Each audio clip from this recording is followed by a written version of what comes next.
अस्सलाम वालेकुम वरहमतुल्लाहि वबरकात। अल्लाह के नाम से शुरू जो बड़ा कृपालु और अत्यंत दयावान है। मैं हूं मोहम्मद फैज़ अंसारी और आप देख रहे हैं द पॉलिटिकल लाइफ। और आज की वीडियो में सबसे अहम जानकारी ईरान और पाकिस्तान के बीच चल रही ये जंग के बारे में। फिलहाल फ़लस्तीन और इजराइल का जंग ख़त्म नहीं हुआ है। इजराइल हर रोज़ सैकड़ों फ़लस्तीनियों को मौत के घाट उतार रहा है। इजराइल हर रोज़ फ़लस्तीन में 2 से ज़्यादा बॉम्ब गिरा रहा है। अब तक इजराइल ने 25,000 से ज्यादा फलस्तीनियों को मौत के घाट उतार दिया है। इजराइल को मुस्लिम देश सबक सिखाने की तो उनकी औकात नहीं, लेकिन अब पाकिस्तान और ईरान आपस में ही लड़ने को चल पड़े हैं। मैं इस वीडियो के माध्यम से कहूंगा कि पाकिस्तान जैसा घटिया देश, पाकिस्तान जैसा घटिया मुल्क और पाकिस्तान जैसी घटिया सरकार, पाकिस्तान जैसी घटिया सेना मैंने अपनी जिंदगी में नहीं देखी।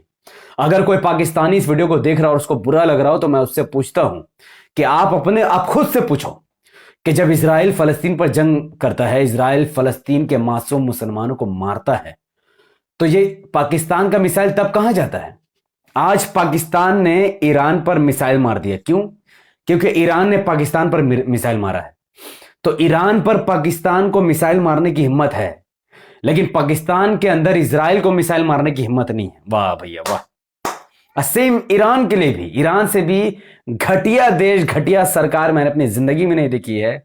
वो ईरान जो इजराइल से सटा हुआ है, यानी वो चाहे तो मिसाइल डायरेक्ट इजराइल को मारना तो वो मार सकता है, पर वो इजराइल को मिसाइल नहीं मारेगा। वो मिसाइल कहां मारेगा? पाकिस्तान को। सबसे पहला ईरान ने पाकिस्तान पर मिसाइल मारा। सवाल खड़े होता है क्यों?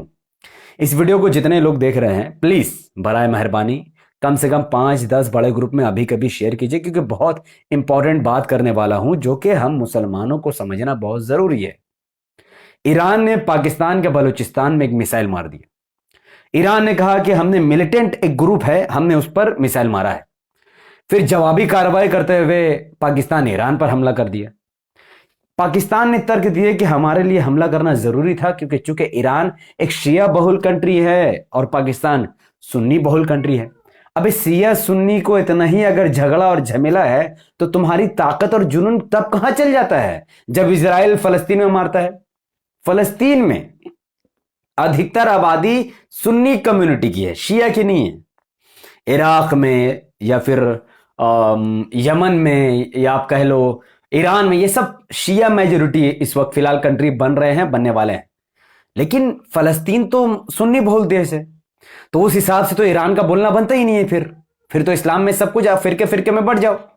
पाकिस्तान की आर्मी जो पाकिस्तान का आधा बजट खाती है, उसके अंदर ये दम नहीं है कि वो इजराइल पर बम मार दे, इजराइल पर मिसाइल मार दे, पर वो कहते हैं कि नहीं नहीं, चूंकि ईरान ने मारा है तो हमने मारा है। वाह। दो मुसलमान में जब आपस में झगड़ा होता है तो गर्दन मार के उतार दो, और जब दुश्मन हमला करे तो भैया हिजड़ा बनकर घर में बैठ जाओ। ये एक हिजड़ा देश, एक नपुंसक देश। जितने भी यूट्यूबर्स और जितने भी सोशल मीडिया इन्फ्लुएंसर जो कहते हैं कि इजराइल का नुकसान, इजराइल को बड़ा झटका, इजराइल ने हार मान ली, इजराइल ने सर झुका दी, सब झूठ बोल रहे हैं। सब झूठ बोल रहे हैं, क्योंकि इजराइल का कुछ नुकसान नहीं हुआ अभी तक।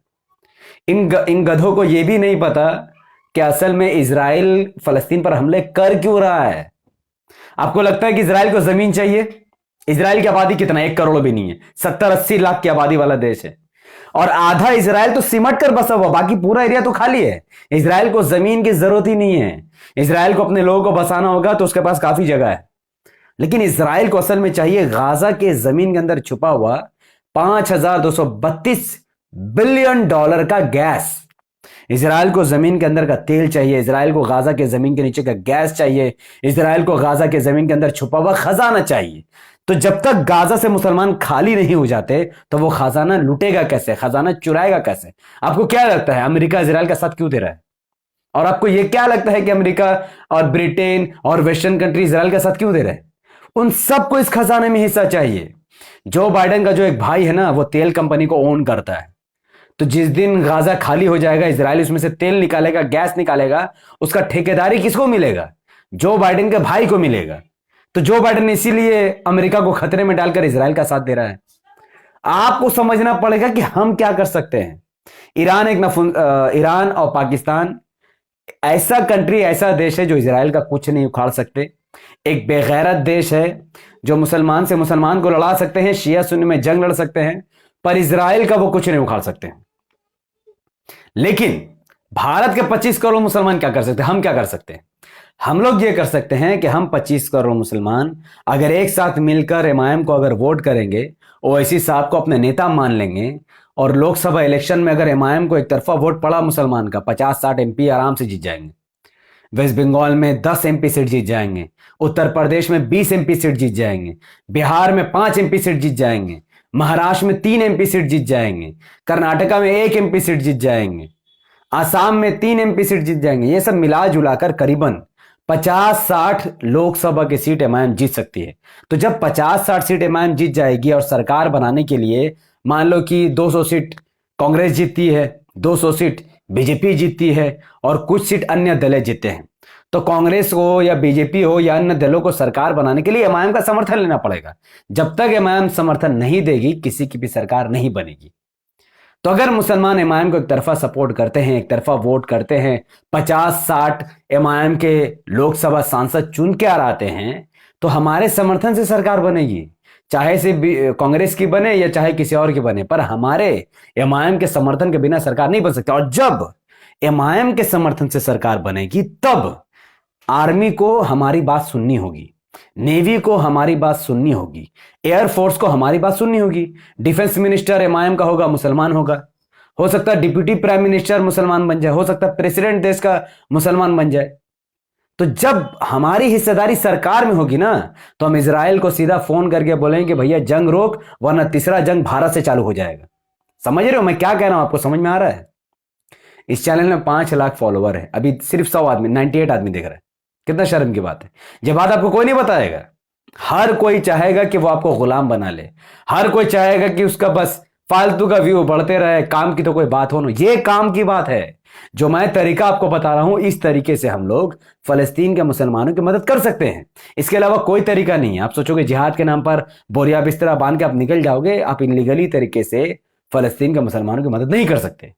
लेकिन जो तरीका मैं आपको बता रहा हूं, अगर आप उस तरीके को मानते हैं, अगर आप एमआईएम का सपोर्ट करते हैं, आपके घर वाले एमआईएम को वोट करते हैं, अगर एमआईएम के साथ किसी के भी गठबंधन की सरकार अगर बन जाती है, तो यकीन मानिए डिफेंस मिनिस्टर होने के नाते, जब एमआईएम का डिफेंस मिनिस्टर होगा, तो वो इजराइल पर स्ट्राइक कर सकता है। और इजराइल भारत से कभी भी जंग नहीं लड़ सकेगा। भारत की जितनी बड़ी आर्मी है, जो ताकत भारत की है, वो इजराइल की नहीं है। जितनी बड़ी सेना भारत की है, वो उतना इजराइल की नहीं है। अगर आप ये सोच रहे हो कि हम 25 करोड़ मुसलमान चूड़ी पहनकर घर में बैठकर सिर्फ मातम मनाएंगे बैठ करके, हाय इजराइल हाय इजराइल, इजराइल का कुछ नहीं उखड़ने वाला है। इजराइल का कुछ नुकसान नहीं होने वाला है।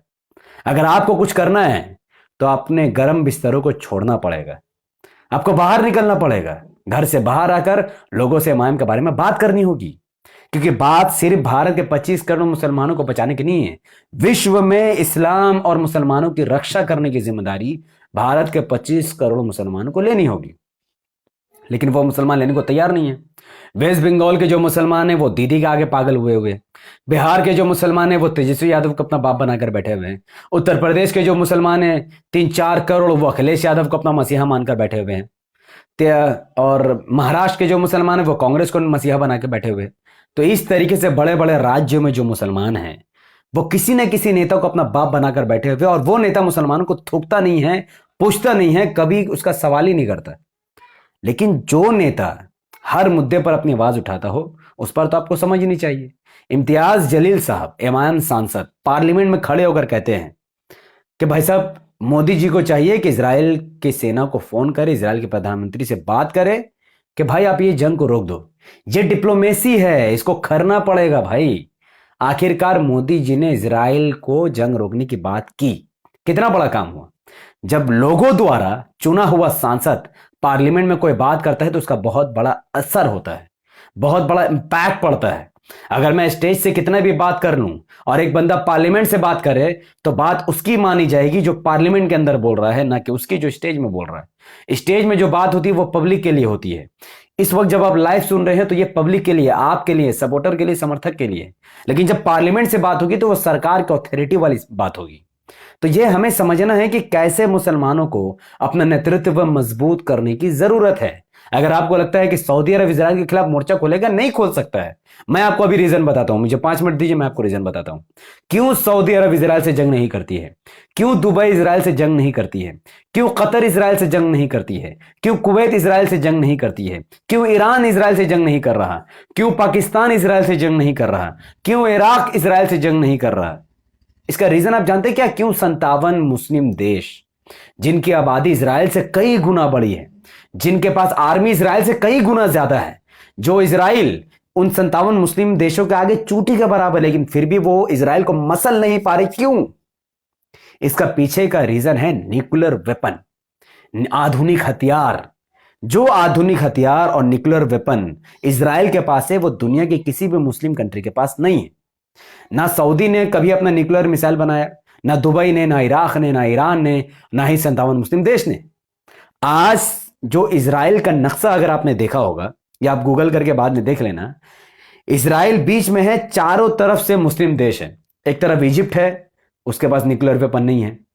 एक तरफ यमन है, उसके पास लेबनान है, उसके पास न्यूक्लियर वेपन नहीं है। एक तरफ सीरिया है, उसके पास न्यूक्लियर वेपन नहीं है। एक तरफ इराक है, उसके पास न्यूक्लियर वेपन नहीं है। एक तरफ ईरान है, वो न्यूक्लियर वेपन बनाना चाहता पर अभी तक बना नहीं है। एक मुस्लिम देश ऐसा है जिसके पास न्यूक्लियर वेपन है, उस देश का नाम है पाकिस्तान। और पाकिस्तान का जो न्यूक्लियर वेपन है वो टेस्ट किया हुआ नहीं है, वो भी नहीं जानते कि ये काम करेगा कि नहीं करेगा, कितनी तादाद में ये भी नहीं जानते हैं। और सबसे बड़ी बात, न्यूक्लियर वेपन होने से नहीं होता है। अमेरिका के पास जो न्यूक्लियर हथियार है वो कम से कम 4000 से ज्यादा है, और दुनिया में सबसे ज्यादा न्यूक्लियर हथियार रशिया के पास है, 5500 से ज्यादा। यह ऑफिशियली है। अंदर ही अंदर कितने न्यूक्लियर वेपन चाइना ने बना के रखा, ये हमारे भारत नहीं जानता। और रशिया ने कितना अंदर ही अंदर न्यूक्लियर वेपन बना के रखा, वो अमेरिका नहीं जानता। लेकिन अमेरिका के पास न्यूक्लियर वेपन होना और इजराइल के पास न्यूक्लियर होना बराबर, पाकिस्तान के पास होना, दोनों बेवकूफ है। अमेरिका को जब कभी लगेगा कि हमें इस देश से खतरा है, वो न्यूक्लियर बॉम्ब गिरा देगा। अमेरिका किसी से नहीं पूछेगा, किसी की परवाह नहीं करेगा, और ऐसा उसने करके दिखाया है। हिरोशिमा नागासाकी पर अमेरिका ने न्यूक्लियर मिसाइल गिराया, लाखों लोग 1 सेकंड में मारे गए। 1 सेकंड में बॉम्ब गिरा, बूम, 1 लाख लोग सफाया हस्ती से गायब हो गए। लेकिन जो पाकिस्तान के पास न्यूक्लियर वेपन है, 1 2 3 4 जो भी, उनके पास चलाने के लिए दम नहीं है, उनके पास चलाने के लिए गट्स नहीं है, ताकत नहीं है, जुनून और जज्बा नहीं है, अपने देश को बचाने का कुछ इरादा उनको है ही नहीं। तो एक देश के पास, पाकिस्तान के पास न्यूक्लियर वेपन है, पर वो कुछ नहीं उखाड़ सकता। हमारे देश के पास न्यूक्लियर वेपन है। आप यकीन मानिए, जिस दिन भारत को ऐसा लगेगा कि हमारे देश को चाइना से खतरा है, उस दिन सीधा न्यूक्लियर वेपन लॉन्च होगा और सीधा जाके गिरेगा चाइना में। लेकिन यह भी सच है कि यहां भारत चाइना की बात मुझे नहीं करनी चाहिए, क्योंकि चाइना खुद मिलिट्री में बहुत ज्यादा आगे बढ़ चुका है। क्योंकि भारत के पास 100 से ज्यादा न्यूक्लियर मिसाइल होगा, लेकिन चाइना के पास कई ज्यादा है, भारत से 5-10 गुना ज्यादा न्यूक्लियर मिसाइल है। और हमें इस देश में ऐसा प्रधानमंत्री की जरूरत है जो इस देश को हजारों न्यूक्लियर वेपन बना कर दे, परमिशन दे। क्योंकि हमारे देश का बजट 24-25 लाख करोड़ से ज्यादा है। इतने पैसे जा कहां रहे हैं? ना न्यूक्लियर मिसाइल बन रहा है, ना देश की आर्मी तरक्की कर रही है, कुछ भी नहीं हो रहा, सिर्फ घोटाला हो रहा है। ये अंधभक्तों की सरकार, बेवकूफों निठल्लों की सरकार, ये लोग देश के लिए कुछ कर ही नहीं रही है। चाइना वहां जमीन कब्जा कर रहा है। आपको पता है, म्यांमार की आर्मी ने दावा किया है कि उन्होंने भी भारत के कुछ जमीन पर कब्जा किया, जिसकी वीडियो मैं डिटेल में डालूंगा। लेकिन यहां पर बात फलस्तीन, चलो मुद्दे से नहीं भटकते, फलस्तीन की बात करते हैं। तो इजराइल फलस्तीन पर हमला कर रहा है। अब तक 25,000 से ज्यादा फलस्तीनी मुसलमानों की मौत हो चुकी है। और आपको यह भी बता दूं कि जो बंधक हमास ने कब्जा करके रखे हैं, इजराइल उनको भी मार रहा है। इजराइल किसी को छोड़ना ही नहीं चाहता, क्योंकि जो भी बंधक हमास के पास है वो इस्लाम की तरफ बढ़ रहे हैं। इस्लाम उनको पसंद आ रहा है, क्योंकि हमास उनके साथ टॉर्चर नहीं कर रहा, उनके साथ वैसा सुलूक कर रहा है जैसा नबी करीम सल्लल्लाहु अलैहि वसल्लम ने आदेश दिया है। बंधकों के साथ पीसफुली ट्रीट करना, उनके साथ अच्छा सुलूक करना, मैनर्स के साथ उनके साथ बात करना, टाइम से उनको खाना देना, पानी देना, टाइम से उनके साथ अच्छा से सुलूक करना। वो लोग खुश हो रहे हैं। इजराइल चाहता है कि जो बंधक बचे हैं उनको मार दिया जाए, ताकि दुनिया को पता ही नहीं चले कि हमास ने उनके साथ सुलूक किया क्या। और इजराइल ने खुद हाल ही के दिनों में 3 से ज्यादा इजरायली नागरिकों को मार दिया और एक्सेप्ट भी किया है। एक इजरायली नागरिक अपना सफेद कपड़ा उतारकर डंडा में लगाकर ऐसे से हिला रहा है। पूरा रिपोर्ट है, द गार्जियन की, न्यूयॉर्क टाइम की, द इसराइल टाइम की पूरा रिपोर्ट है ये। मैंने इस पर ऑलरेडी वीडियो बनाई है। इजरायली सेना देख रहा है कि यह जंग नहीं चाहता है और हेब्रू लैंग्वेज में बात कर रहा है। आपको पता है कि हेब्रू लैंग्वेज इजरायली लैंग्वेज का नाम है, फिर भी उसको गोली मार दिया गया। पूछा गया क्यों? बोला हाँ हमसे मिसअंडरस्टैंडिंग होगी। तो यहां पर ईरान इजराइल का जो जंग जो शुरू हुआ है, ये एक्चुअल में शिया और सुन्नी का जंग है। पाकिस्तान के आर्मी और पाकिस्तान की सरकार पाकिस्तान के मुसलमानों को सुन्नी सुन्नी बोलकर वोट लेना चाहती है कि देखो हमने शिया पर हमला कर दिया, और ईरान में जब इलेक्शन आएगा तो कहेगा देखो हमने सुन्नी पर हमला कर दिया। पर दोनों बेवकूफ और दोनों गधे सरकार, दोनों की घटिया आर्मी इजराइल पर हमला करने की ताकत नहीं रखती। और उससे भी बड़े बेवकूफ ईरान और पाकिस्तान में रहने वाले लोग हैं जो अपनी सरकार से सवाल नहीं उठा रहे कि भैया तुम ईरान पर अगर हमला कर सकते हो और ईरान वाले अगर पाकिस्तान पर मिसाइल दाग सकते हैं, तो दोनों मिलकर इजराइल पर मिसाइल क्यों नहीं दाग सकते हैं? बताइए। मैं इस देश का मुसलमान भारतीय नागरिक, proud to be an Indian. मैं खुश हूं कि मैं पाकिस्तान में पैदा नहीं हुआ, या मेरे बाप दादा अच्छा वो पाकिस्तान नहीं गए तो मैं तो मतलब घुट कर मर जाता। यार ये कैसा देश है? मुस्लिम बहुल देश है, जिहाद करने के लिए इनको कोई परमिशन की जरूरत नहीं है। जैसे ही पता चला कि किसी औरत के साथ बलात्कार हुआ, जिहाद स्टार्ट। जैसे ही पता चला कि किसी कमजोर व्यक्ति के साथ अन्याय हुआ है, जिहाद स्टार्ट। इस्लाम में यही तो जिहाद है। जब आप मुस्लिम देश बनाते हो, जब आप शरिया लॉ की बात करते हो, जब आप कहते हो कि हमारा देश मुस्लिम देश है, शरिया लॉ है, तो शरिया लॉ में तो जिहाद की परमिशन ही नहीं है। भाई सीधा बात है, अगर कोई मेजोरिटी है और माइनॉरिटी को परेशान कर रहा है तो सीधा जिहाद। चाइना क्या करता है? चाइना उइगर मुस्लिम को परेशान करता है। चाइना पाकिस्तान के साथ दोस्ती में है। क्यों भाई? जब चाइना एक मेजोरिटी से चुनी हुई सरकार माइनॉरिटीज पर अत्याचार करी, तो जिहाद तो पाकिस्तान के ऊपर फर्ज है। पाकिस्तान को चाइना पर हमला करके उइगर मुसलमानों को बचाना चाहिए। जिस तरीके से इजराइल गाजा के मुसलमानों पर नरसंहार कर रहा है, तो जिहाद तो फर्ज है। आज के वक्त में जो जिहाद है वो तमाम मुस्लिम देशों के सरकारों के ऊपर फर्ज है, वहां के रहने वाले लोगों पर नहीं। ये सरकार प्लानिंग बनाएगी, सरकार एक खलीफा चुनेगी, एक खलीफा तमाम लोगों का नेतृत्व करेगा कि भाई गाजा के लोगों की तो कोई गलती नहीं है। अगर हमास इजराइल पर हमला करता है तो इजराइल को हमास से लड़नी चाहिए, ना कि गाजा के रहने वाले लोगों पर। तो चूंकि जंग सिविलियंस के खिलाफ लड़ी जा रही है, वहां पर नरसंहार किया जा रहा है, तो प्रैक्टिकली देखा जाए तो यहां पर जिहाद फर्ज होता है। तो एक सरकार एक खलीफा चुने या एक तत्कालीन खलीफा बनाए, हाँ भाई इसके साथ 2 लाख मुसलमान इसके साथ जाएंगे, जितने हथियार है जितना भी कुछ है सब मुस्लिम देश देंगे, लीगली जंग होगा। लीगली एक मैदान को चुना जाएगा जिसमें इजराइल के तमाम सोल्जर्स खड़े होंगे और दूसरी तरफ पूरी दुनिया के मुसलमान खड़े होंगे, और जंग शुरू, जिहाद शुरू। क्योंकि जिहाद का जो उसूल है, जिहाद में किसी भी औरत पर हमले करना एकदम मना है, किसी पेड़ को जलाना मना है, पानी को खराब करना मना है, बूढ़े व्यक्ति पर हमले करना मना है, बच्चों पर हमले करना मना है। ऐसे नौजवान जो तुमसे नहीं लड़ना चाहते उनको भी मारना मना है। सिर्फ उनसे लड़ाई होगी जो आपसे लड़ना चाहते हैं। लेकिन ये सब कुछ पाकिस्तान के जो बदअकल प्राइम मिनिस्टर है उनके दिमाग में नहीं है, जो ईरान के बदअकल प्रेसिडेंट है उनके दिमाग में नहीं है, जो 57 मुस्लिम देश है उनके दिमाग में नहीं है। क्योंकि 57 मुस्लिम देश के ज्यादातर जो प्रेसिडेंट है, जब आप उनका बैकग्राउंड चेक करोगे, वो करप्शन में डूबे हुए हैं। जाके वर्ल्ड बैंक से लोन लेते हैं, फिर अपने बच्चों को बाहर भेजते हैं, फिर अपने देश का पैसा बाहर फेंकते हैं, बाहर में प्रॉपर्टी लेते हैं और यहां पर शिया सुन्नी को लड़ा देते हैं। ज्यादातर मुस्लिम कंट्रीज में शिया सुन्नी का झगड़ा है। ज्यादातर मुस्लिम देश में ईरान और सऊदी की वजह से झगड़ा चल रहा है। इराक में सऊदी फंड करता है सुन्नी ग्रुप को, ईरान फंड करता है शिया ग्रुप को, दोनों मिलकर इराक में झमेला करते हैं। यमन में भी हुती विद्रोही को ईरान समर्थन करता है, सऊदी अरब सुन्नी ग्रुप को समर्थन करता है और दोनों आपस में झगड़ा कर रहे हैं। लेबनान में भी यही वाकया है, शिया ग्रुप को ईरान सपोर्ट कर रहा है, सुन्नी ग्रुप को सऊदी सपोर्ट कर रहा है, दोनों मिलकर लेबनान को बर्बाद कर रहे हैं। शिया में भी सेम झमेला है, बशरुल असद को ईरान समर्थन करता है, सुन्नी मिलिटेंट ग्रुप को सऊदी समर्थन करता है और दोनों लड़का सीरिया को बर्बाद कर रहे हैं। और इजिप्ट में जो सरकार है वो बेचारी कोई काम की नहीं है, वो इजराइल से परमिशन लेकर अपना दरवाजा खोलती है, इजराइल से परमिशन लेकर अपना काम करती है। तो इजराइल के चारों तरफ जो मुस्लिम देश हैं, अधिकतर देशों में शिया सुन्नी सिविल वॉर चल रहा है। एक स्टेबल सरकार ही नहीं है तो इजराइल से लड़ेगा कौन? और ये सब कुछ ऐसे नहीं हो रहा है। अमेरिका जाकर सऊदी को कहता है कि तुम्हें ईरान से नफरत करनी चाहिए क्योंकि ईरान तुम्हारे खिलाफ परमाणु हथियार बना रहा है।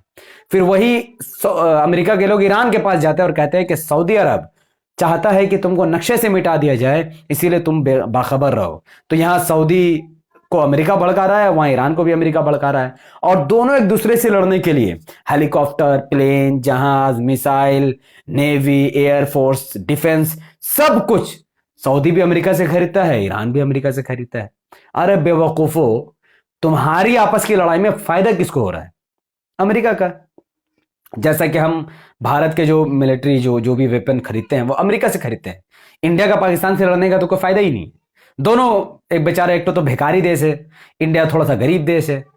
हाँ, पॉलिटिशियन अमीर है, पब्लिक गरीब। आज भी 26 करोड़ 27 करोड़ लोग गरीबी रेखा से नीचे हैं। 50 करोड़ लोग को मिडिल क्लास भी नहीं मान सकते हैं। कुछ है, करोड़ों में नहीं लाखों में ऐसे लोग जो अरबपति है। लेकिन फिर भी डिफेंस में इतना खर्चा और होना भी चाहिए। क्यों? क्योंकि चाइना से हमें बहुत बड़ा खर्चा है, बहुत खतरा है हमें चाइना से। चाइना जिस तरीके से अरुणाचल प्रदेश के बॉर्डर पर कब्जा कर रहा है, जिस तरीके से श्रीलंका में वो अपना फौज को खड़ा कर चुका है, जिस तरीके से वो मालदीव्स को भड़का चुका है, जिस तरीके से म्यांमार में उसका दखल हुआ, इंडिया को चारों तरफ से चाइना ने घेर लिया है। यहां तक कि अफगानिस्तान की भी डिप्लोमेसी हमारे हाथ से चली गई है। तो चाइना को डिफेंड करने के लिए, चाइना से लड़ने के लिए हमें बहुत चालाक प्राइम मिनिस्टर की जरूरत है। क्योंकि मोदी जी चाय वाला है, धर्म के आधार पर चुन लिए गए हैं। उनके दौर में अब चाइना से बदला लेना मुश्किल है। लेकिन अगर ओवैसी साहब को हमारे हिंदू भाई भरोसा करके चुनते हैं तो चाइना को मुंह तोड़ जवाब दिया जा सकता है, इसराइल को भी मुंह तोड़ जवाब दिया जा सकता है, और पूरी दुनिया में एक बार फिर से शांति कायम की जा सकती है। यह बहुत दूर का सोच और दूर का विजन है जो मैंने आप तक पहुंचाई है। अब मैं आपका कमेंट लूंगा। ईरान, सऊदी अरब देश, इजराइल, अफगानिस्तान, जो भी आपका सवाल है, खुली छूट के साथ बिना गाली दिए आप सवाल पूछिए। वीडियो को शेयर करते रहिए, सवाल पूछते रहिए। मैं सबका सवाल का जवाब देने के बाद इस वीडियो को खत्म कर दूंगा। कमरुल खान लिखते हैं, अस्सलाम वालेकुम। वालेकुम अस्सलाम। मोहम्मद इस्लाम, इस्लाम इस्लाम, ठीक है, इस्लाम इस्लाम जिंदाबाद। आलमगीर मलिक, बिल्कुल सही बात कर रहे हूँ भाई। नफीस, मेरा नाम नजमुन नहीं है, नफीस है। ओके, आप कौन है? कबीर कबीर लिखते हैं, लव यू भाईजान, बहुत बहुत शुक्रिया आपकी मोहब्बत का। नासिर राजपूत कहते हैं ये बात बिल्कुल राइट है, शुक्रिया। सरीमुल हसन कहते हैं हाँ शुक्रिया। शादाब शादाब कहते हैं यस भाई ओके। इरफान खान अली लिखते हैं वालेकुम अस्सलाम। शादाब शादाब, सिया सुन्नी एक होकर एंड इजराइल आतंकवादी, ये नहीं हो सकता है। जब तक महदी अलैहिस्सलाम, इमाम महदी, महदी नहीं होता, इमाम महदी का ज़हूर नहीं हो जाता, जब तक एक खलीफा नहीं हो जाता, तब तक ये नहीं होगा। क्योंकि खरासान से एक पूरा ग्रुप निकलेगा और वो पूरी दुनिया से फतह करते हुए वहां पहुंचेगा। क्या नाम है उस जगह का? शाम, मुल्क शाम सरजमीन पर पहुंचेगा। तो एक खलीफा का चुना, और जो खरासान का एरिया है वो ईरान का कुछ इलाका है, अफगानिस्तान का कुछ इलाका और पाकिस्तान का कुछ इलाका है। तो वहां पर कोई ग्रुप निकलेगा और फिर वो जाकर उतरेगा मुल्क शाम तक, और वही इजराइल में जंग लड़ेगा, और फिर उसका नेतृत्व वो महदी अलैहिस्सलाम करेंगे। तो ये बहुत बड़ा चीज़ है। इसके बाद ही शिया सुन्नी का खात्मा, क्योंकि जब तक इमाम महदी नहीं आ जाते तब तक शिया सुन्नी का इख्तिलाफ खत्म ही नहीं हो। क्योंकि इमाम महदी जब खुद आकर कहेंगे कि भैया हम किसी 4 इमाम और किसी 12 इमाम और कोई 14 इमाम, इस सबको कुछ नहीं मानते हैं, सबकी इज्जत करते हैं, एक अल्लाह सुब्हानहू व तआला के भेजे गए आखिरी मोहम्मद सल्लल्लाहु अलैहि वसल्लम के हम लोग गुलाम हैं, उनके सिपाही हैं, उन्हीं के नेतृत्व में काम करना है, तो तमाम मुसलमान एक साथ आ जाएंगे। तब उनको समझ में आएगा कि मानना और इज्जत करने में कितना फर्क है। हम लोग रिस्पेक्ट करते हैं, मानते नहीं मानते वो अलग बात है, रिस्पेक्ट जरूर करते हैं। तो आप शिया सुन्नी की जो बात करो, ये खत्म होने वाला नहीं है, अभी ये ता क़यामत चलेगा।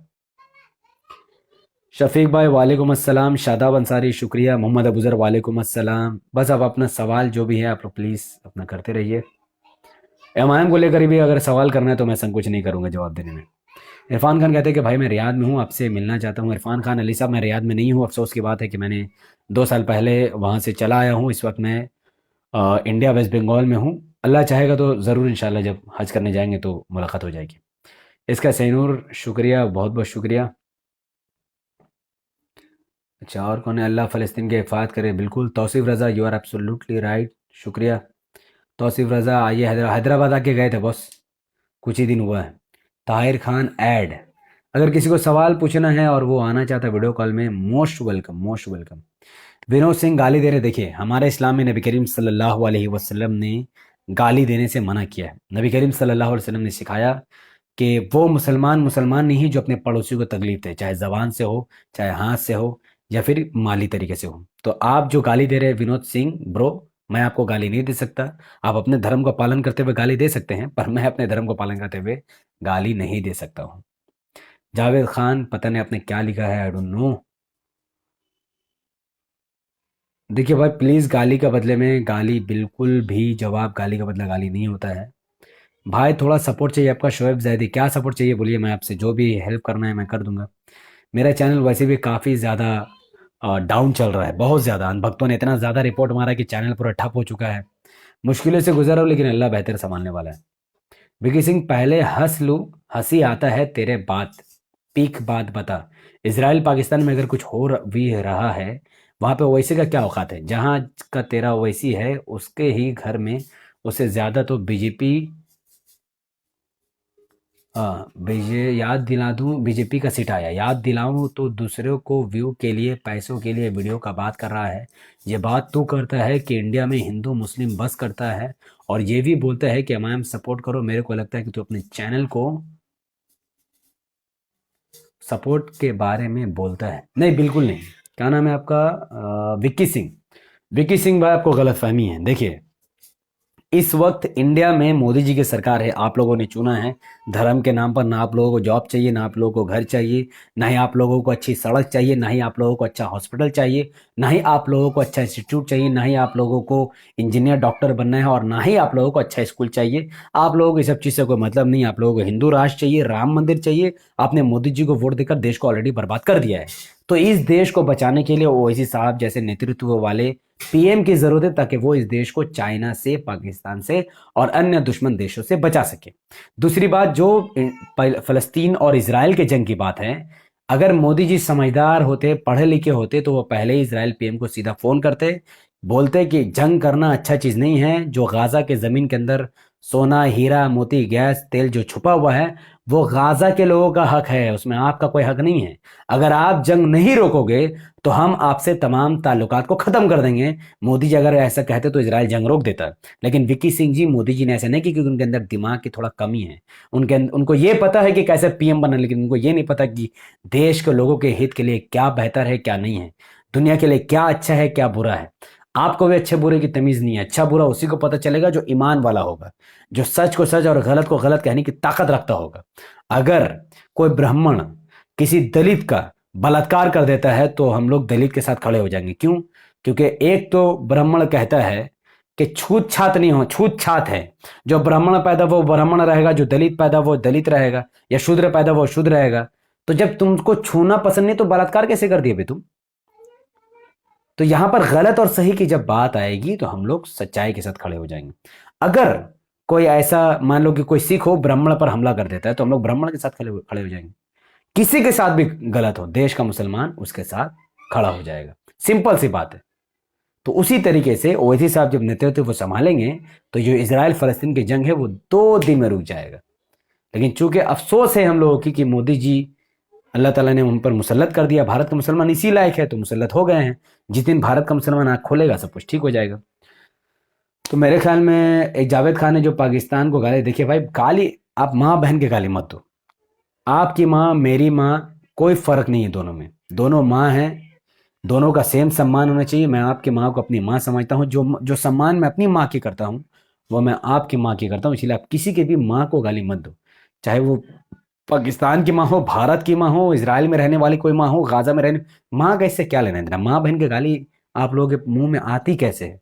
आप सोचते हो मरने के बाद अब नबी करीम सल्लल्लाहु अलैहि वसल्लम को अल्लाह ताला को क्या मुंह दिखाओगे? कि ऐसी माँ की गाली देने वालों को अल्लाह पसंद करेगा? कभी नहीं करेगा। अल्लाह ताला उसको पसंद करता है जो गरीब को खाना खिलाता है, भूखे को खाना खिलाता है, प्यासे को पानी पिलाता है। अस्साई अलल अरमला कल मुजाहिद फी सबीलिल्लाह, ऐसे व्यक्ति को अल्लाह पसंद करता है जो किसी विधवा के लिए दौड़ भाग करता है, उसको खाने पीने का इंतजाम करता है, गरीब का मदद करता है, जुल्म के खिलाफ आवाज उठाता है, 5 वक्त नमाज पढ़ता है, अपने माँ बाप का सम्मान करता है। अल्लाह ऐसे व्यक्ति को पसंद करता है। गाली देने वाले को अल्लाह ताला पसंद नहीं करता है। तो घटिया आदमी लोगों के साथ रहना बंद करो। अच्छा व्यवहार करना है तो अच्छे लोगों से दोस्ती करो। भक्तों के साथ रह रहे कि आप लोगों का व्यवहार खराब हो गया है, क्योंकि उनको भी गाली देने से फुर्सत नहीं मिलती है। तो मैं चलता हूँ, बहुत बहुत शुक्रिया। मुझे उम्मीद है, मैं उम्मीद करता हूँ, रिक्वेस्ट करता हूँ कि इस वीडियो को हर व्यक्ति 5 ग्रुप में अगर शेयर करेगा, तो सुबह तक ये वीडियो कम से कम 1 लाख लोग देख लेंगे। अगर आप सब इस वीडियो को छोड़कर जाने लगोगे, तो ये वीडियो 1000 लोगों तक भी नहीं पहुंचेगा। तो आपकी मर्जी है, बाकी अल्लाह की मर्जी। व आखिरु दवाना अनिल हम्दुलिल्लाहि रब्बिल आलमीन। अस्सलाम वालेकुम वरहमतुल्लाहि वबरकातुहू।